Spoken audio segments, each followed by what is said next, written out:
just over 100 miles. He was adamant that he was going to get this done. The last text message I sent him would have been asking him if he was still alive. Everything we could think of was extensively searched, and there was not a single trace of Tony Parsons or the bike, any of his possessions, nothing. Initially, you've got that emotion. It's like, well, surely they was going to come back. Then you turn to anger, because it's like, where the hell are you? Why are you not home? What has happened? There was an image that I'll never forget, an image of him on his bike, and it was the last sighting of him just near to a petrol station, and then he was never seen again. It was as if Tony Parsons had just disappeared off the face of the earth. You want to give the family answers. You want to give them peace of mind, but you can't. I'd spent 3 years coming to terms with the fact that my dad wasn't coming home. So I was at peace in myself that that was the way that it was going to be. And then all of a sudden, one phone call... Police Scotland, how can I help you? ...flipped everything upside down. It was quite a moment. We're actually going to get this family some answers here. My Lord, this case commenced as a missing person inquiry before evolving into an investigation. It seemed to me that an argument could be made out for murder.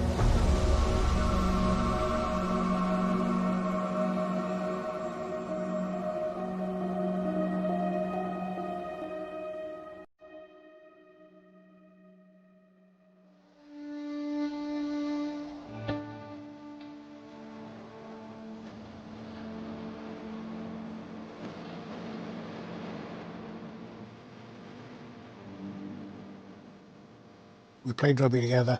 He also coached kids rugby, he refereed. He was quite a stubborn fellow, but generally just a nice guy. I knew he'd had cancer. He decided he was going to do this ride from Fort William to Stirling, get the train up to Fort William, and then cycle back to Stirling. So we all did some cash to go towards this charity thing. He asked me if I was interested. And I said, I've not ridden a push bike since I was about 15 years old, you know. So I bribed my way out of it. I said, if you do that ride, I'll give you some money towards your charity.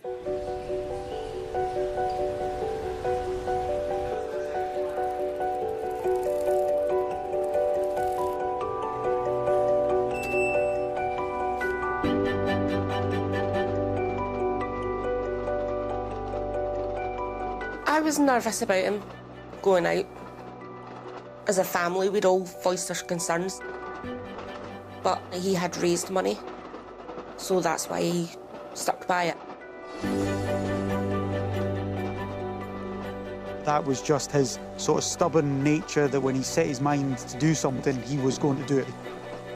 Once he'd started it, he was going to finish it.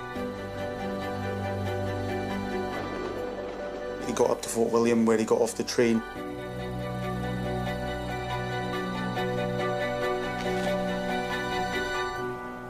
And then started the bike ride.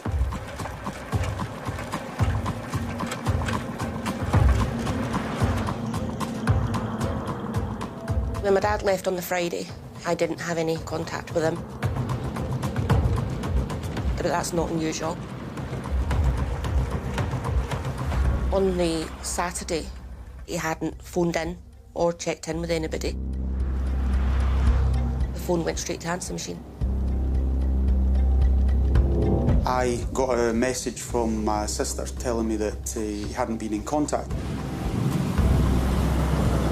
My sister and my mum and I had the conversation as to what my dad's exact plans were.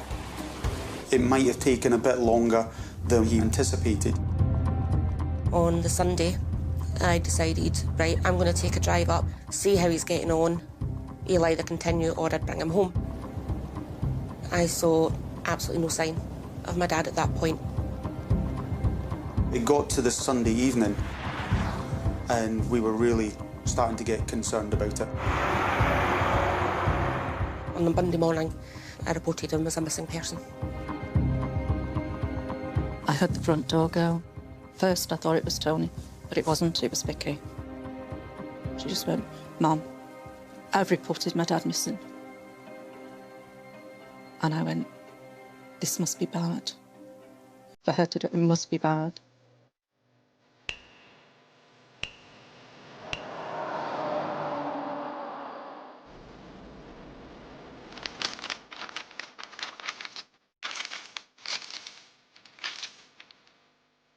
Tony was deemed as a high-risk missing person right from the word go.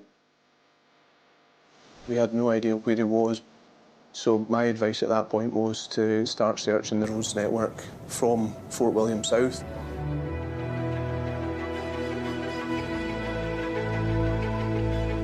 He's 63, so it's a big cycle to take on for anyone, really. Could have taken unwell and either sought shelter or pulled in at the side of the road somewhere and not been able to seek assistance or help. The terrain that we were looking at was very mixed. It's mountainous, rivers, moorland. Could have been hit by a car or a lorry. If he'd been involved in a collision with a car or he'd come off his bike, you'd expect to find some damaged parts of the bike or some clothing. We weren't getting anything. There was absolutely no trace of Tony, his bike or his property. We're all frustrated because we knew time was ticking, and if Tony was lying there injured, he wouldn't have survived indefinitely. The pressure was on, well, where is he? The search was brought to a halt on the evening of the Monday night, and the intention was to reconvene at first light the next morning with extra resources.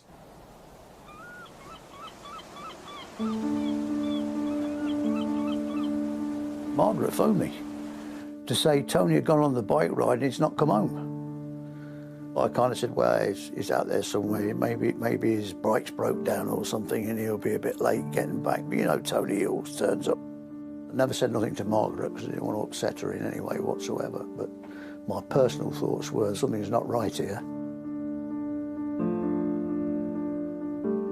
To have somebody go missing is a strange feeling because you don't know anything. You have 101 different questions that are going on in your head and you've got no answers to answer any of them.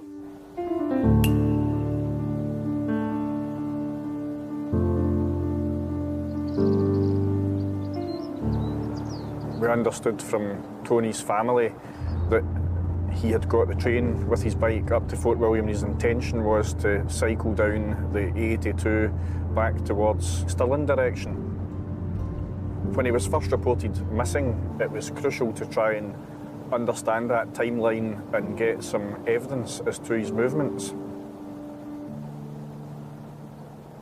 For a missing person in an urban area, we've got good opportunities around about CCTV. If you move into the Highland area, you've got much less foot traffic, you've got less CCTV opportunities. Because we knew he started cycling Fort William, we went up there first and got CCTV from the train station. So that confirmed for us that he got to Fort William to start the cycle. His route would be down through here towards Ballahoolish and down into Glencoe village. We're really looking for checkpoints then along that route to try and confirm that that was where he went. And it's quite an exposed and uninhabited area, this, so in terms of trying to get some evidence of his route from CCTV, etc., it's very difficult. The next piece of CCTV that we established was at this petrol station.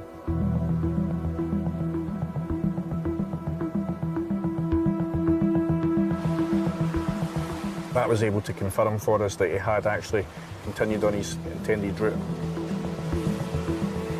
But there's no further CCTV for probably another 20 miles or so. That was the last CCTV sighting we had of him before witnesses that speak to him being at the Bridge of Orchy Hotel.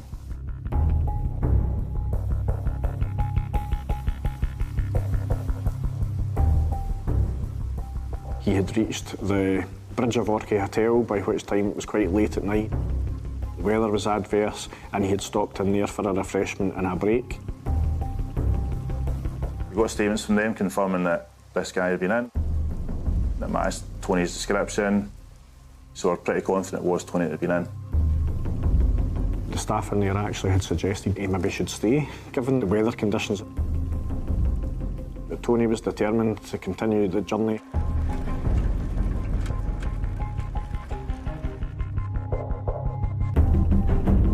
The next place we would expect to see him was at Tyndrum Village.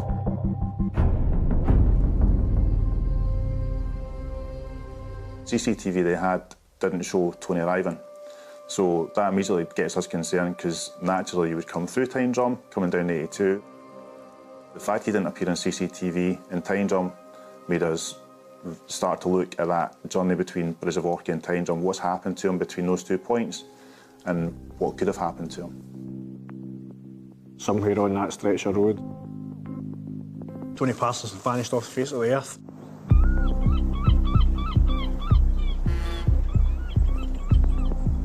There's different stages to this story. The first part is a missing person, and that is not unusual. People go missing in the Highlands a lot for many different reasons. Usually, people are found pretty soon, but the longer that Tony Parsons stays missing, the questions begin to grow and change from where is he, what happened to him, to why isn't he found? Between the Bridge of Orchy Hotel, where he was last seen, and Tyndrum, where he was heading towards, it's only a distance of about 7 miles. Imagine a low, wide valley, flanked by bare mountainsides that are scoured by rivulets. And in the middle, you've got a road and you've got a railway line going through that pass. It's a busy route. Why has no one seen him? Isn't it strange that they haven't found a body, they haven't found a bike, they haven't found any trace of him?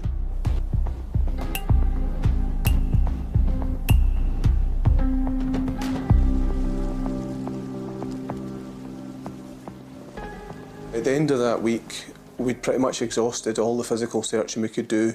There was nothing found at all that pertained to Tony or his property. It was a bizarre feeling, you know, at the end, not finding him after all the search activity.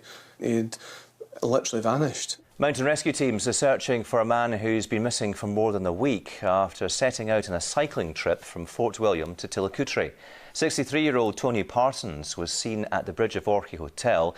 He left that area and headed south. It came up in the news that a cyclist had disappeared, and then we realised it was Tony. It was a hell of a shock. I got messages from other friends and former colleagues of Tony saying, is this our Tony? Is this Tony Parsons? This doesn't happen to somebody you know. Somebody disappears. It's unimaginable. One of the hardest things going through all of this was the fact that we are from a policing background. Being in the police, you know what comes next. I spent around about 13 years as a member of the police search team. So when it came to the week, there was a definite change in mindset because of the length of time that he would have been without water or without food. That became really difficult. My sister is obviously, she's a serving officer as well, so she was aware of where my mind was going. The main focus was, how was Mum going to deal with this? How are we going to get her through? I kept thinking he would just walk in. He would just walk in. I didn't want to think about it being bad. He could come round that corner. I tried not to think about him not coming home.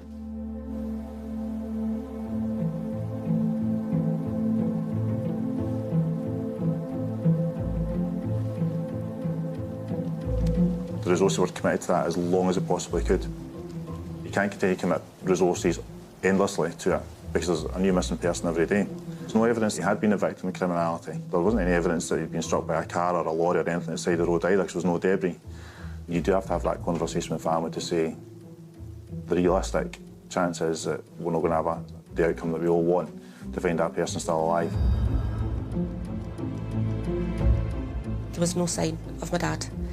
Therefore, he would be treated as a long-term missing person. We now know that he'll either walk through the door one day with a miraculous reason as to why he's not been in contact, or he potentially could be found by a dog walker. These are the ones I like. Nice photos. I met Tony when I was working on Saturday Job on the Market. I got married at 17. Tony was in the Navy. I loved him in uniform. Honestly, you'd see him in uniform and you'd just light up.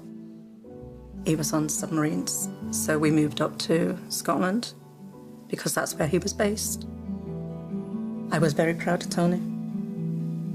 Very proud of what he did.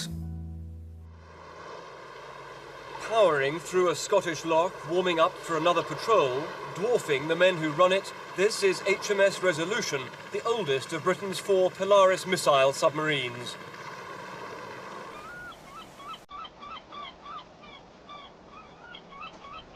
Tony and I, we were on 2 submarines together.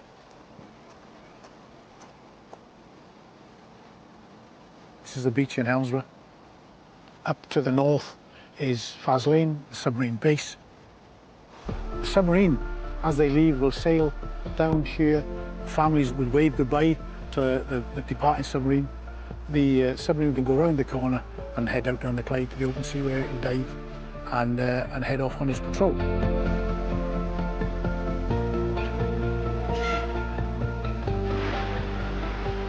We disappeared.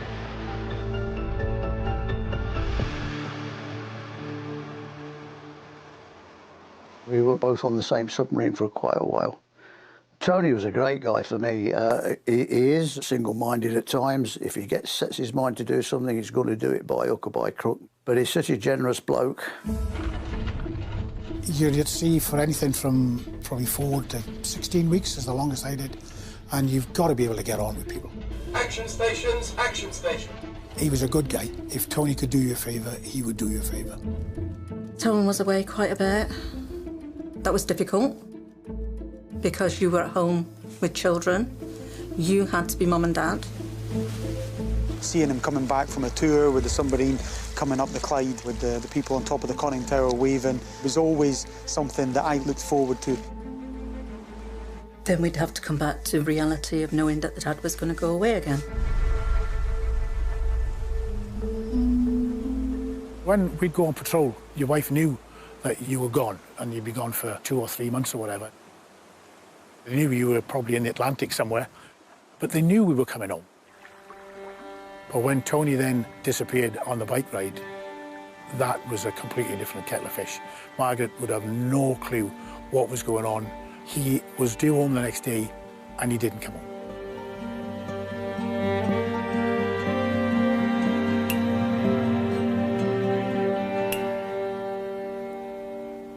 On the 29th of September 2017, father of 2, Tony Parsons, set off from his home near Alloa in Scotland to take part in a charity bike ride. But he went missing and hasn't been seen since. This morning, his family and police are appealing for your help to find him. Duke Sinclair, Chief Inspector, you're leading this investigation. Tell us about what we last know about Tony's movements. Yes, on Friday the 29th of September 2017, Tony boarded a train in Alloa to Fort William. We then know that he was seen on CCTV passing a garage in Glencoe just after 6 o'clock the same evening. It was then about 20 past 11 that night that he entered a hotel in the Bridge of Orchy, where he stopped for a coffee before carrying on again southbound on the A82 on his journey towards Tyndrum. That's the last confirmed sighting we have of Tony, and we're appealing for anyone who may have seen Tony, his clothing or his bright yellow bike after the Bridge of Orchy to come forward.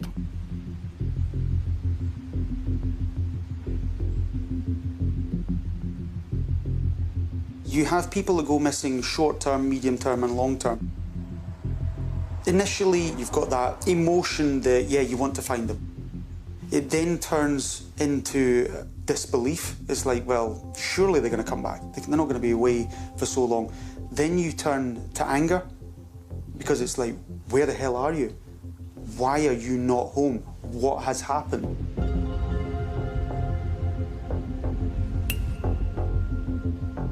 It is unusual. It's pretty unique. There aren't that many long-term missing persons that we have going on. We're intrigued, we want to know what happened to people. So to have an unanswered mystery like this, we just want to know. We want to know for the family, we want to know ourselves what happened to them. Once we've done everything we can in terms of the usual inquiries, it moves into an annual review phase. I did the annual review in 2020. By this point, he's been missing for 3 years. We looked at everything. Because it's so remote, there's very few people that were there that might have seen him. It became a hope that one day, as part of the clearing of the woods on the sides of the road, that maybe we would get some answer for Tony's family. But as those woods were being cleared, we still weren't getting anything. I was more and more concerned that maybe he had been the victim of crime. One possible explanation was he's been struck by a vehicle travelling on the road on his bike between the Bridge of Orchy Hotel and Tyne-Drum. Because we haven't recovered the bike, because there's no obvious debris on the road between those points, we had to look at, could somebody have taken him into a vehicle? He's been taken into a car, a van, a lorry that's hit him and moved from that point. One of the things we looked at was a CCTV from Glencoe. As cars were coming through Glencoe, the next time we picked up would be at Tyne-Drum. We looked at every car that came through Glencoe to Tyne-Drum through that period that we knew Tony was cycling that area to see the timescale of them travelling between the 2 points. What we're looking for is any cars or lorries that were taking longer than they should have taken. Have they stopped? Have they hit him? Have they picked him up from the side of the road and then continued their journey? That didn't give us anything. We could see that the vehicles that did travel along that road were all travelling in the time frame we'd expect. Without any other information that we had that was going to come forward, there was nothing else really for us to do.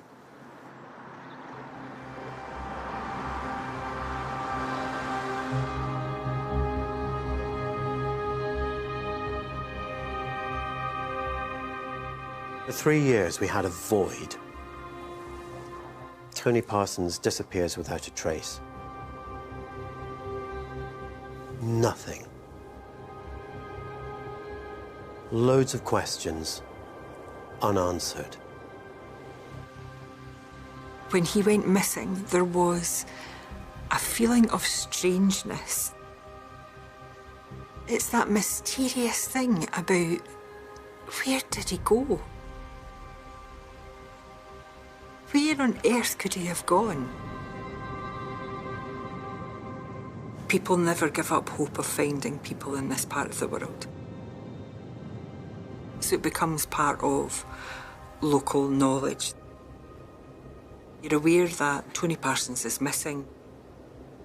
So when you go a walk, or even if you are just stopping by the side of the road for 5 minutes, you're always thinking, is he here?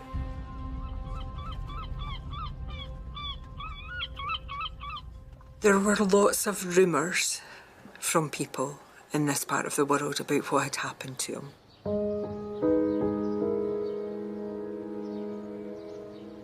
One of the key parts of the investigation is the witnesses that have been spoken to initially and what they told us at that time and what they know now. Has there been any change in that? So review all the witness statements. One of the things we picked up on was a letter that had been received by the police shortly after the missing person report was received. It was anonymous. It was about twins from Tyne-Drum that were repeatedly driving under the influence of alcohol, potentially in the Bridge of Orchy Hotel the night that Tony went missing. We identified the twins, looked at had they been spoken to at the time, and yes, they had. They were known to be involved in deer stalking on that estate. There's a suggestion of taking clients back and forth between the Orc estate and the Bridge of Orchy Hotel, which would involved driving up and down that only road that connected those two locations, which also happens to be the road that Tony Parsons has been cycling on. I wanted to know more from them about, well, were they in the hotel? Did they see Tony that night?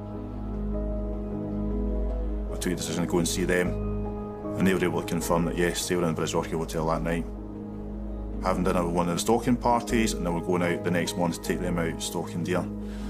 So they recalled it, remembered that night, they'd left the hotel and they were away early because they were up early the next day. I didn't get a flavour from them at that point that they were holding something back.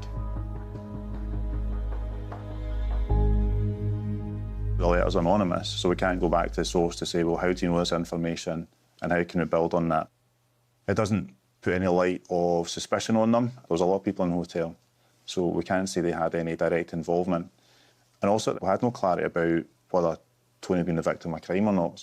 So nobody was being approached as a suspect at that point. It comes back to people. People are critical. So witnesses, an eyewitness, or somebody who can give you information you didn't know before. What the review does often do is prompt people to start coming forward. People that maybe not spoken to us for their own reasons, that decide they want to come and tell us the truth.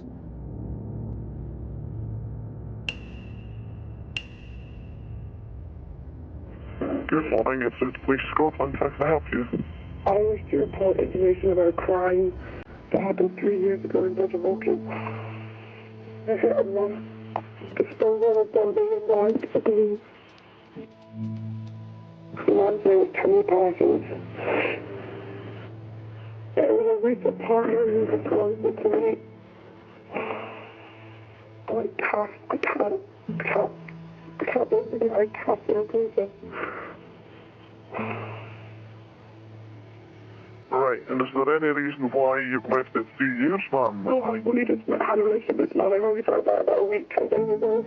And do you believe that this man's genuine in what he was telling you? Absolutely. What's his name, please? Alexander Patella. And his twin brother, Robert Patella. What's your name, please, ma'am? Dr. Caroline Beerhead. And you're reporting a murder? Yeah.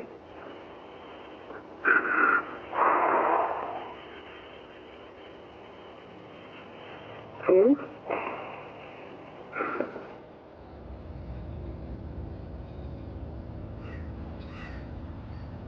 My name is Tony Parsons. It's on the BBC website. It's the biggest unsolved crime area. It was on the 29th of September 2017. There's a lot of mysteries, unsolved deaths where people phone up and provide information to the police to suggest that they hold the key to solving it, and you know when you listen to it in the first instance that the person's not credible. But there's a lot of detail in that initial call that starts to make you think this one could actually be genuine. It's a brief call to make. That gives you an indication of what the person is potentially like as well, because there's compassion there, and that you need to recover this body, and the family need to be reunited with their loved one. From the moment Caroline first spoke to us, and all the checks we did in relation to the information she was providing, the background of her, the background of Sandy and Robert, the location, all the information tends to tie up. We really need to speak to this person face to face very soon. I have worked on a lot of inquiries. This case sticks out because from start to finish, there was so many twists and turns and so many complexities to it. It's a missing person inquiry that ran for 3 years. We had this information from a credible source, but from one source, and it's how we go about that. How do we do this? Is there a body up in the estate in Orchy? And if there is, how did it happen? What was the cause of death? Was it a murder? I got told I was going to speak to Caroline Muirhead and I was going to go take a statement from her. We got an agreement that she would come meet us at Dumbarton Police Office. I think I knew how important that statement would be, It was probably one of the most interesting and complex statements I've ever taken in my life.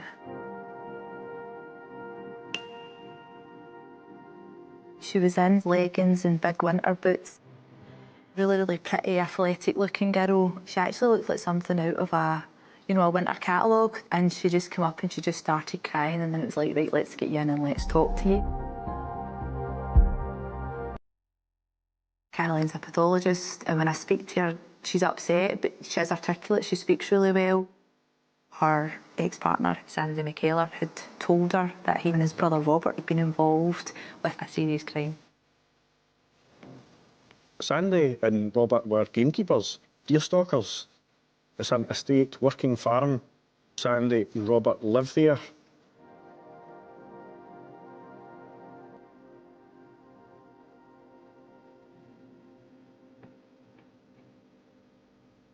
This gives an idea of the kind of life they had. They're just a couple of hard-working, kind of jack-o'-lad type guys, aren't they? Shearing sheep. Somewhere up in the mountains. They were both into hunting. Totally different to the type of person routinely that, we would encounter. Caroline and Sandy, I would never put the two of them together. You have Caroline, who's from the city, from Glasgow, been to university. And then I had Sandy, who was from a working farm environment, lived in an estate. It was a whirlwind relationship.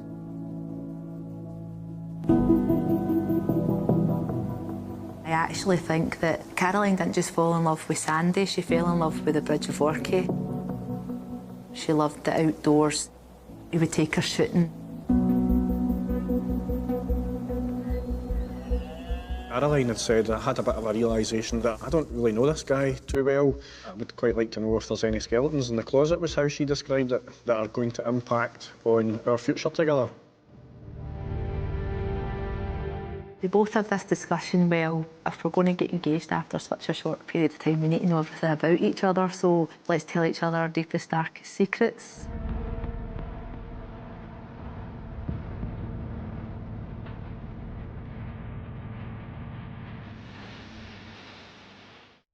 Sandy tells her everything.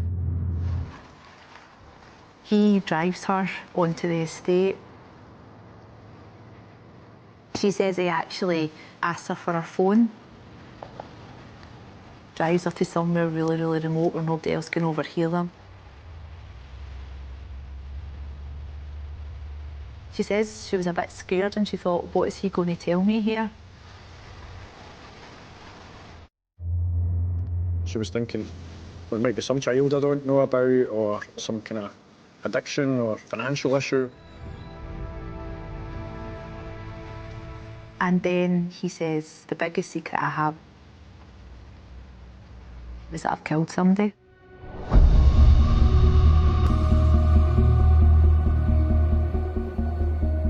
Me and my brother, Robert, were drunk. We were in the Bridge of Orchy hotel. We left in the car, I was driving.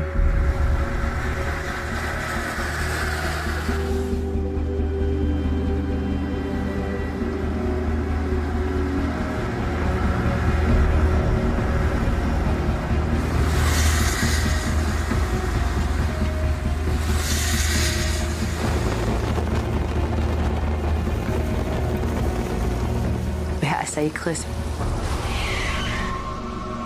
We didn't even see him. We stopped, we got out the car. He was in the lay-by at the side of the road.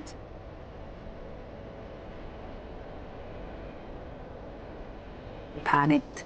We drove our truck back to the farm because it was accident damaged. We then got the other truck and drove it back up.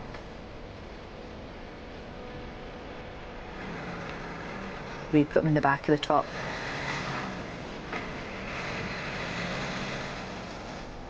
And then we put him at the back of the house, wrapped in the tarpaulin.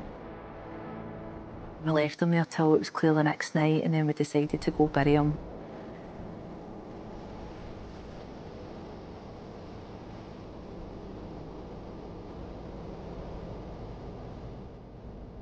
Sandy confesses everything to her. She leaves nothing out. He also implicates his brother by telling Caroline everything and confessing that secret that probably him and his brother have agreed to take to the grave with them. He's putting his future and his brother's future in jeopardy. And his parents as well, because they live in that estate. That's all they know. Their jobs are there. He jeopardises his whole family to confess this secret to a girl he's known for 4 months. Caroline asked Sandy to show the exact spot. He did. He pointed it out. And she left a Red Bull can. She said she deliberately dropped a Red Bull can at the point where Sandy said Tony was buried.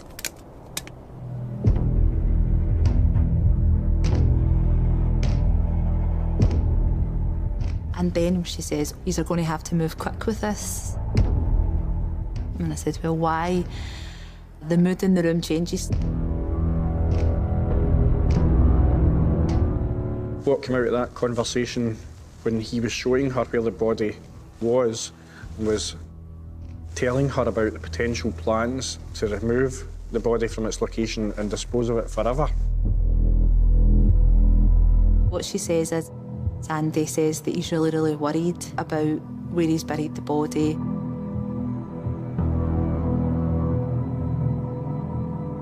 The area where Tony Parsons is buried is peaty. Bodies preserved better in peat. There's potential works going to be getting done close to that viaduct. Water company's been coming in and looking at it. We're on the 27th of December, and what she's telling us is that Sandy's planning to dig the body up and burn it on the 31st.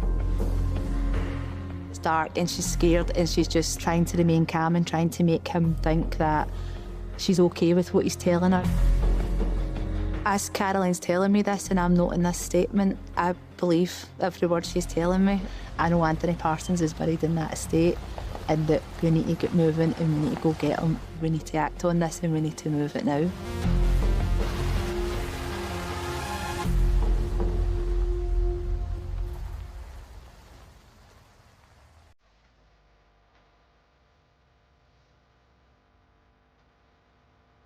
I got a phone call early in the morning, just after Christmas, saying that the police wanted to come out again.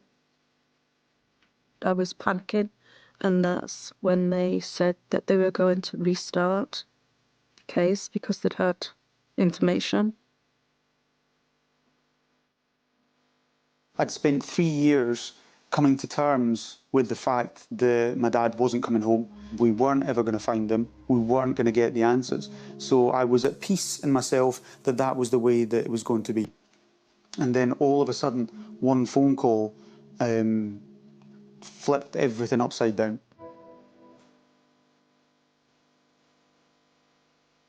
It's just after New Year. There was a buzz going around about the office that there was a potential for a missing person to be recovered in a remote area. We've got a spot, an actual spot up in the Highlands now. And it was basically under everybody's nose through the whole 3 years that he'd been a missing person. We're police officers, so rightly or wrongly, when these type of inquiries come in, we will get quite excited about them because we like puzzles, we like solving cases. We all knew this is going to be a big inquiry for us.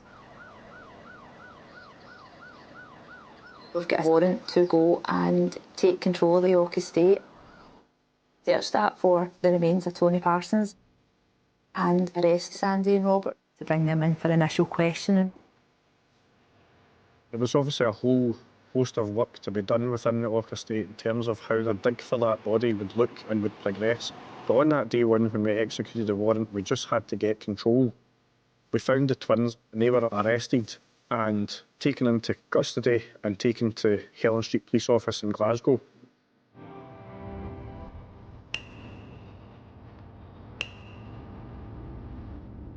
They were suspects here. We'd been given specific information that these two individuals had put the body there because they had unlawfully killed him on the A82 by running him over and deciding to dispose of the body. They need to be asked some questions to account for that. And that's what we did simultaneously to taking control of the estate where they stayed. I think when I first encountered them, they would have been 28, 29.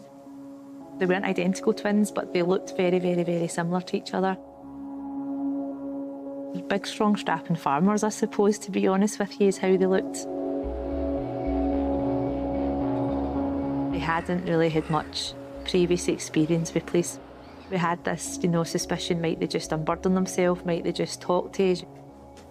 They're two boys from a small community, they're not criminal masterminds. We were thinking they're twins, which is a really strange dynamic as well. So, part of that plan was let's interview them at the same time and let's see what they're saying, and then let's see, if we can use that in each interview. Caroline had given us the initial information that Robert and Sandy had glided with Tony and they had disposed of his body. We didn't have any further evidence at that point. We haven't yet started to try and locate the body.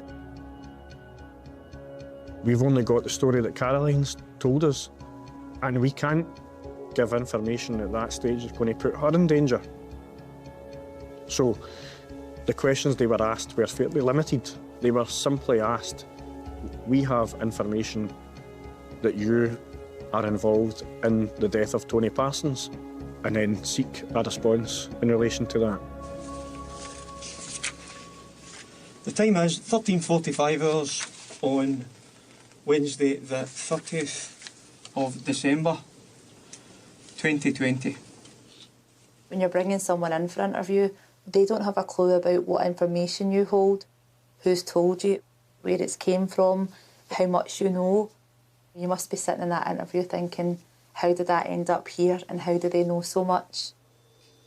Did you try and cover up? I was monitoring those interviews in Helen Street Police Office in Glasgow when they were taking place. They're both quite different in their demeanour. You've been arrested on suspicion of Section 3 RTA 1988 and attempt to pervert the course of justice. Do you understand that, Robert? Okay, you're nodding your head. Does that mean that you do understand that, yeah? What's your name? Alexander Gardner McKellar. What's your age? 29. Your current occupation? Well, self-employed. Sandy, actually, I'd say personality-wise, he'd a bit of charm about him. We've always thought that Sandy was the sort of one who was more in control, who would call the shots, who would influence what they were doing. What is it you do? Self-employed? Well, farmer, anything to do with the farm, really. Okay. You can see here on the screen from the way Sandy is that his body language is quite open. You can see the open arms, open shoulders. There's a confidence and an arrogance to him. He's telling us what he does. He's answering questions about his cell. Right, you're going to be asked questions about your involvement in offences under Section 3A of the Road Traffic Act 1988. That is causing the death of another, using a vehicle whilst unfit through drink or drugs, and an attempt to pervert the course of justice. You're not bound to answer, but if you do, your answers will be recorded, may be noted, and may be used in evidence. Do you understand that? Yep. What does that mean to you? Well, I've given a statement to the CID already regarding this, so all of my further answers will be no comment. Okay. Just so you know. Right, that's fine. I understand that. Okay, Sandy, would you be able to tell me what your hobbies are? No comment. Hunting. What do you do to relax? No comment. Do you have time to relax? No comment. Do you find yourself quite a busy person? No comment. What kind of person would you describe yourself as? No comment. Would you describe yourself as an honest person? No comment.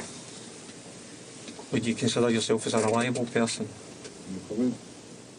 It's only when his interview progresses and the questions start getting a lot more difficult and a lot more into detail that you see he starts to get a bit more closed off. What can you tell me about your involvement, if any, in the disappearance of Anthony Parsons, who went missing on the 29th of September 2017? So no comment yet. Have you ever been involved in a road accident involving a cyclist? No comment. Have you ever been involved in a crime and tried to cover it up? No comment. Can you tell me what you were doing on Friday the 29th of September 2017? No comment. He's definitely getting more uncomfortable as the interview moves on. The interviewer is actually starting to ask him really specific questions about what happened to Tony on the night. Did you see Anthony Parsons at all? No comment. Were you the last person to see him alive? No comment. Did you strike Anthony Parsons with your motor vehicle? No comment. And he's presented with the image of Tony here. That. And you can see that change in his full attitude and his demeanour. Is Anthony Parsons. It's not nice. That's him. That was him when he was alive.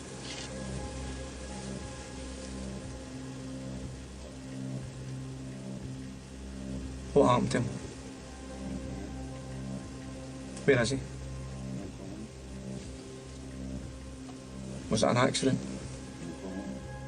He's a lot more closed off, his arms are folded in and he's getting really, really uncomfortable there about what he's been asked. It's a very serious matter we're investigating. Parsons was a good man with a family who went missing in a charity cycle. His family don't know where he is. His family have never seen him again, never heard from him again. His family's still await answers. What's your relationship like with your brother Sandy? We always thought Robert was a wee bit more submissive. Would you describe it as a good relationship? And we actually did think initially going into the interviews that Robert might be the easier one to crack or the easier one to get the truth out of. As you can see, he didn't really say anything at all. Have you ever been involved in a crime and tried to cover it up? He's picked a fixed spot elsewhere in the room and focuses solely on that throughout the whole of that interview. Do you know where Anthony Parsons is? He's not even sitting square to the interviewer, he sits side on, and it's just a total feeling of, I'm not engaging with you at all. Just think it smacks of arrogance in terms of what's been asked of him, the magnitude of what's about to potentially happen in their life here. Robert, I'm bringing this interview to a conclusion, but the investigation is far from over. We knew from the get-go that we weren't going to charge them that day, and we knew that they were going to be released pending further inquiry. I think we were a little disappointed that we didn't get a bit more out of the interviews, to be honest with you, because we did think that they would at least give us a bit more. I'll do that. Right, so ultimately I'm going to stop the interview. Okay. They would be advised that a police investigation is ongoing, you still remain under suspicion. The end of this interview is 14:37 hours. I think they'll be walking out of that police station with a lot of things going through their mind. The two of them must clearly be thinking that this is not the end for us. But at this point, we don't have a body, we don't have a cause of death.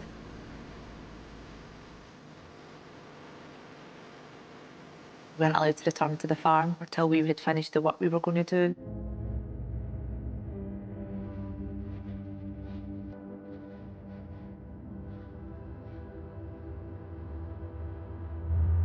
You've just got to follow the facts. You follow the facts and get the evidence. She said, I've been up here, this is the location, this is the estate, I dropped a can of Red Bull, this is what's happened 3 years previously. We were able to check, yeah, there's a missing persons report, that missing person's never been recovered. Yeah, there's an estate there. Yeah, there's actually 2 people now been named who have been part of the inquiry, part of the missing person inquiry. So, yeah, the credibility was all there.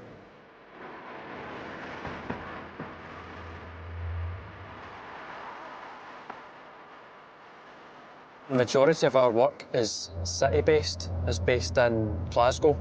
So you're working in high-rises, you're working in the estates. This was an alien environment to work in, an alien environment for most of the inquiry team. You don't expect a crime like this to occur up in the Highlands. We're talking something here that's pretty unique.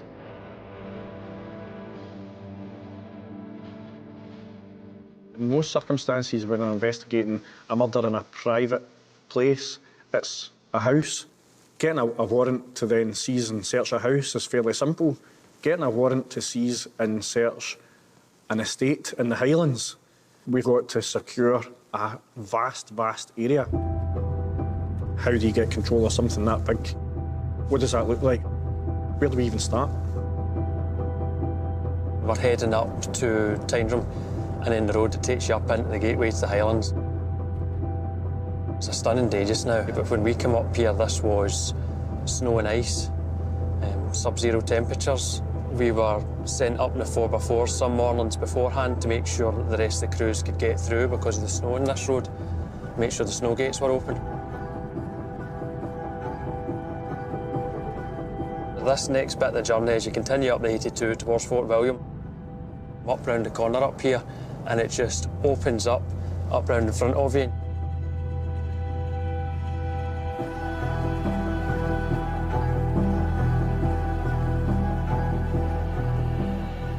Still gets me to this day as well, but how small you feel here. This area is huge. You stand down at the bottom of these glens down here and you're doing nothing but craning your head to look up. You're just surrounded on either side by mountains. Personally, for myself, it's tainted, but the beauty of it and the fact that this is where Tony spent his final journey cycling down here is quite a surreal place to be.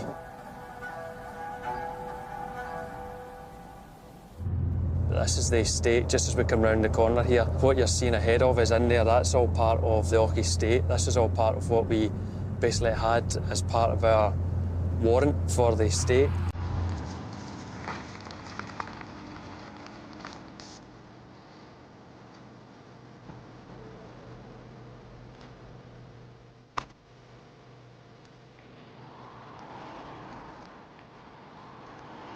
There's a lot of memories coming back just standing here looking at it. When we got here, we had the warrant in place, and the only people that were allowed in the entrance to that estate were estate workers with permission and police.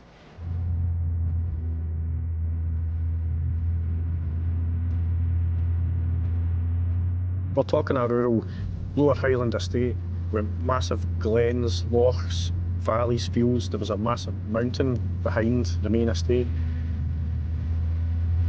There was only one main access road into the estate, so it was easy enough to control entry from the A82 into the estate, but also within the estate itself there were a number of dwellings, so you've got to control all of them.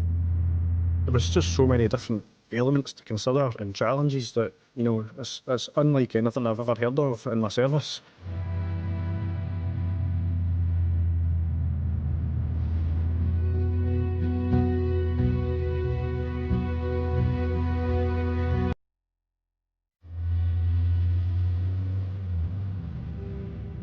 It was just as you would expect of a general farm.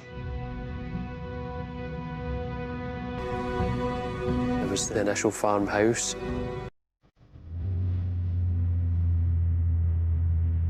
You went by the estate gardens, the estate buildings.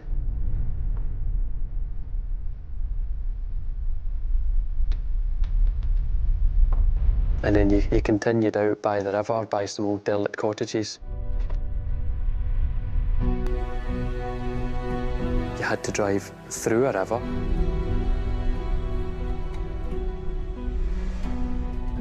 And up the other side of the banking, and that led you up to the viaduct. When I say breathtaking, it was just silence and beautiful. This is open ground. Would be almost impossible to find a body here unless you knew exactly where it was. Caroline had said Sandy gave her quite specific detail as to where the body was buried. And she dropped a can of Red Bull that she'd been drinking from and stamped it into the ground. That was effectively her marking the spot so that she could give the police a direction as to exactly where the body would be found. Without that information that came to us, this is searching in a needle in a haystack. You very rarely get somebody coming forward with as much direct information as that and say, I know that something's gone wrong here and I'm here to report it. We actually went up to the spot and yeah, there was a can of Red Bull lying there marking that spot.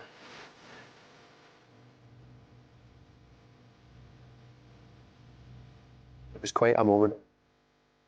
It's a once in a career to be involved in something like that.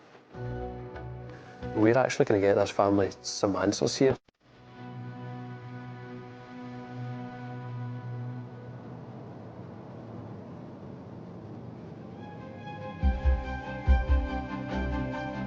If you were to tell this story to anybody who doesn't work in our field of work, you would probably think, well, he's told his girlfriend that this is where the body is, that's enough.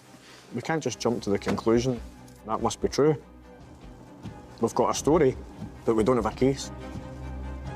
It's difficult to imagine the agony that the family went through in not knowing where Mr. Parsons was and what happened to him. That just compounded as time went on. You're looking for somebody's loved one and they're relying on you for answers. It's a very heavy burden to carry. The location was remote. If someone was trying to dispose of a body, you could be there and no one would see you. Everything has seemed so surreal. It's like a story that's going on. You're just part of a story. Suddenly you get that bad telephone call. You're now going to be asked questions about your involvement in the murder of Anthony Parsons and attempting to defeat the course of justice. Do you understand? I do, yes. Do you genuinely have no remorse that you killed a man and buried him, leaving his family without any idea where he was for 3 years? No comment. This case has been different in every single hour of every single day I've worked on it, right to the end. Caroline was the key to this in terms of she was the one who uncovered all of this story through the course of her relationship with Sandy. Caroline had been cited to attend and she hadn't turned up.